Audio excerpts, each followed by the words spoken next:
সমস্ত বন্দরকে অচল করে দেওয়া হবে। মশাল মিছিলের এই আগুন সারা বাংলাদেশে ছড়িয়ে ছিটিয়ে পড়েছে। শেখ হাসিনার কোনো এজেন্ডাই আমরা বাংলাদেশে বা চট্টগ্রাম বন্দরে বাস্তবায়ন হতে দেব না। এটা আর দলীয় কোনো প্ল্যাটফর্মে নেই। আমরা বিএনপি, জামাত, আওয়ামী লীগ সহ সর্বদলীয় সবাই একই সর্বসম্মত হয়েছে এই বন্দরকে বাঁচাতে আমরা ঝাঁপিয়ে পড়ব।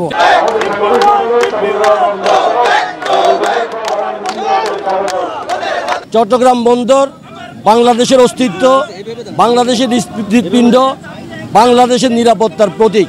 এই চট্টগ্রাম বন্দর যদি ক্ষতিগ্রস্ত হয় সারা বাংলাদেশ ক্ষতিগ্রস্ত হবে, বাংলাদেশের অর্থনীতি ক্ষতিগ্রস্ত হবে। তাই সরকারকে বলতে চাই, বিদেশি কোনো কোম্পানির উপর নির্ভর করে আমাদের এই চট্টগ্রাম বন্দরকে বিদেশি কোনো হায়নার হাতে তুলে দিয়ে বাংলাদেশকে ক্ষতিগ্রস্ত করবেন না, বাংলাদেশের অর্থনীতিকে ক্ষতিগ্রস্ত করবেন না। বাংলাদেশকে রক্ষা করার জন্য এই ডিপি ওয়ার্ল্ড নামে এই কোম্পানির সাথে কোনো চুক্তি করবেন না, কারণ এই কোম্পানিটি শেখ হাসিনার রেখে যাওয়া একটা মাফিয়া চক্র। শেখ হাসিনার মেয়ের জামাইকে দুর্নীতির মামলা থেকে রক্ষা করার জন্য লবিস্ট হিসাবে এই কোম্পানিটি আবুধাবি সরকারের সাথে লবিং করেছিল। ফলে শেখ হাসিনার কোনো এজেন্ডাই আমরা বাংলাদেশে বা চট্টগ্রাম বন্দরে বাস্তবায়ন হতে দেব না। আমাদের এই আন্দোলন ছিল শুধুমাত্র বন্দর কর্মচারীদের আন্দোলন। সর্বপ্রথম আমরা শওকত কবির পরিষদের নেতৃত্বে আন্দোলনে যোগদান করেছিলাম, কিন্তু পরবর্তীতে গিয়ে এখানে আমাদের জামায়াতের যে সংগঠন এবং শ্রমিক দলের অন্য যে সংগঠন তারাও সেই আন্দোলন বেগমান করেছে।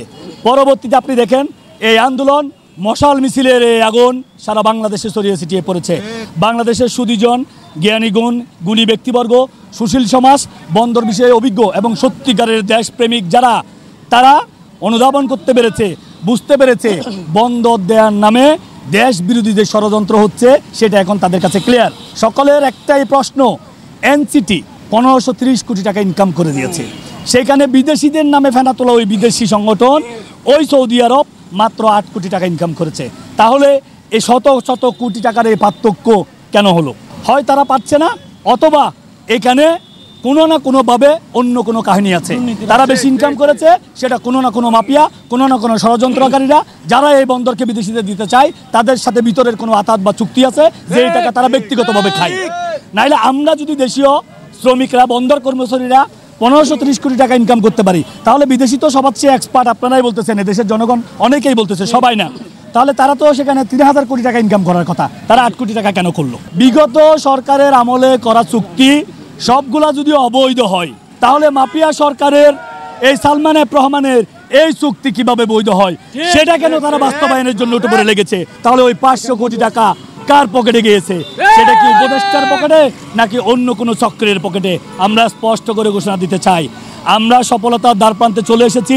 চট্টগ্রামের মানুষ জেগে উঠেছে, বাংলাদেশের সুশীল সমাজ, দেশপ্রেমিকরা জেগে উঠেছে। আমরাও বিদেশি বিনিয়োগ চাই। ব্যয় টার্মিনাল বা লালদিয়ার চরে বিনিয়োগ কিভাবে আসে? আমি আপনাকে জায়গা দিব, আপনি সেখানে ইনভেস্ট করবেন, স্থাপনা করবেন, লাভ করবেন, অপারেশনে যাবেন, আমাদেরটা আমাদেরকে দিবেন। আমাদের টাকায় আমরা বিনিয়োগ করে, আমাদের নিজস্ব টাকায় আমরা নির্মাণ করে, শতভাগ সচল করে 1530 কোটি টাকা যদি আমরা ইনকাম করি, সক্ষমতার 28% বেশি কাজ যদি আমরা করি, সেই নির্মিত, সেই শতভাগ, সেই লাভজনক স্থাপনা আমরা কেন তাদেরকে দিব? তারা আমাদের নামে অপপ্রচার চালায়, আমরা বিদেশি বিনিয়োগ চাই না। আমরা স্পষ্ট করে বলতে চাই, দেশপ্রেম তাদের আছে, আমাদের নাই, ওইটা না। আরেকটা কথা বলে রাখতে চাই, অনেকের খারাপ লাগবে, অনেকেই বলে আমরা নাকি দুর্নীতি করব, সেজন্য রেখে দিতে চাচ্ছি। দুর্ভাগ্যের বিষয় কি জানেন ভাই? শতভাগ মানুষ সরকারি চাকরির জন্য দরখাস্ত করে, 2% চাকরি হয়, 98% হয় না। যাদের হয় না, তারা যারা হয় তাদেরকে দুর্নীতিবাজি বলে, না পাওয়ার আক্ষেপ, এই যন্ত্রণা থেকে শুধু শুধু অপপ্রচারটা চালাই। আমরা কন্টেইনার শুধু ধরে রাখি না, আমরা ভাড়াই রাখি, ভাড়া দেই, ছেড়ে দিই। ক্লিয়ারেন্স দেওয়ার দায়িত্ব কাস্টমসের। দুর্নীতি যদি করে, কাস্টমস করে কিনা আমি জানি না, বাট আমাদের দুর্নীতি করার কোনো সুযোগও নাই। এই চট্টগ্রামে আওয়ামী লীগের দোসর কর্মকর্তারা বসে আছেন। আমরা চট্টগ্রাম মহানগর শ্রমিক দলের পক্ষ থেকে হুঁশিয়ার করে দিতে চাই, চট্টগ্রাম বন্দরকে যদি প্রাইভেটাইজেশন করা হয়, এই চট্টগ্রামের শ্রমিক দল বসে থাকবে না। 1971-এর মতো রাস্তায় নেমে রাজপথে বন্ধ করেই সারা বাংলাদেশের সকল যানবাহন বন্ধ করে দেওয়া হবে এবং সমস্ত বন্দরকে অচল করে দেওয়া হবে। কোন বিদেশি চক্রান্তের কাছে, কোন বিদেশির কাছে আমার দেশের এই সম্পদ কোনো রকমেই তুলে দেওয়া যাবে না। এই জন্য ঐক্য পরিষদ নেতৃবৃন্দ যেই আন্দোলনের ডাক দিবে সেই আন্দোলনেই চট্টগ্রাম মহানগর শ্রমিক দল একত্রতা ঘোষণা করেছে, সংগতি প্রকাশ করে রাজপথে থাকবে এই আশাবাদ ব্যক্ত করছি। 5 আগস্টের পর ডক্টর মোহাম্মদ ইউনূস এই দেশের বিপ্লবী ছাত্র জনতার মাধ্যমে ক্ষমতায় এসেছে। ডক্টর মোহাম্মদ ইউনূস ছিল এই দেশের 18 কোটি মানুষের স্বপ্ন মানুষ, স্বপ্ন পুরুষ। এখন আমরা ডক্টর মোহাম্মদ ইউনূসকে স্বপ্নের জায়গায় রাখতে চাই। আমরা যারা আমাদেরকে এই বন্দর প্রাইভেটাইজেশনের পক্ষে বিভিন্ন জায়গায় প্রিন্ট ইলেকট্রনিক মিডিয়ায় মন্তব্য দিচ্ছেন, তাদেরকে আমরা আমন্ত্রণ জানাবো আমাদের চট্টগ্রাম বন্দরে আসুন। দেখুন চট্টগ্রাম বন্দরে আমরা 5000 কর্মচারী, আমরা আপনাদেরকে দেখাবো কিভাবে চট্টগ্রাম বন্দরের কর্মচারীরা করোনা ভাইরাস থেকে শুরু করে অদ্যাবধি পর্যন্ত নিজেদের শ্রম ঘাম রক্তের বিনিময়ে এই বন্দরকে 24/7 চালু রেখে আপনাদের অর্থনীতি এবং দেশের অর্থনীতির চাকাকে আমরা সচল রেখেছি। আমরা বিদেশি বিনিয়োগের বিপক্ষে নই, আমরা আধুনিক বাংলাদেশ, স্বপ্নের বাংলাদেশ দেখতে চাই। তবে যেখানে চট্টগ্রাম বন্দরে অনেক স্ট্যাটিস্টিক, অনেক পরিসংখ্যান এসেছে, চট্টগ্রাম বন্দরের এনসিটিতে বিনিয়োগ করার আর নতুন কোনো ক্ষেত্র নয়। আমরা 3টে স্পেসিফিক কথা মাননীয় উপদেষ্টা মহোদয় বরাবর বলতে চাই।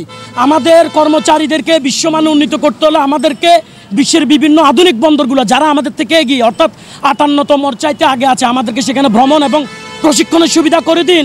আমাদেরকে আপনারা আন্তর্জাতিক মানের বন্দর গড়তে চান, অত্যন্ত দুঃখ এবং আফসোসের বিষয় আন্তর্জাতিক মানের বন্দরের কথা বলছেন, কিন্তু আপনারা দেখে যান বন্দরের শ্রমিক কর্মচারীদের জীবন মান এখন অত্যন্ত লোয়ার কোয়ালিটিতে থেকে গেছে। আমাদের বেতন ভাতা থেকে শুরু করে সমস্ত কিছু, আমাদের এই সমস্ত কিছুকে এখনো পর্যন্ত উন্নীত করেননি, কিন্তু আপনারা আন্তর্জাতিক মানের ধোঁয়া তুলতে চান।